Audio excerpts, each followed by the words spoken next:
बेटा, अब मेरा आखिरी समय नजदीक आ गया है। तू बड़ा है, इसलिए तू मेरे मिलेनियम सिटी वाले 15 बंगले ले ले। बेटी, तू सोनीपत सेक्टर 14 के बंगले ले ले। बेटा, तू सबसे छोटा है और मुझे सबसे ज्यादा प्यारा भी है, इसलिए तुझे मैं ग्रीन पार्क की 20 दुकानें देता हूँ।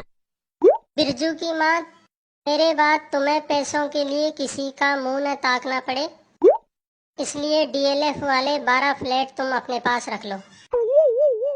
बहन जी, आप बहुत भाग्यशाली हैं कि आपको इतने अमीर पति मिले जो इतनी सारी जायदाद देकर जा रहे हैं। अरे कौन अमीर, कैसी जायदाद? ये अखबार डालने का काम करते हैं। हम सबको सुबह सुबह अखबार डालने की जिम्मेदारियां बांट रहे हैं।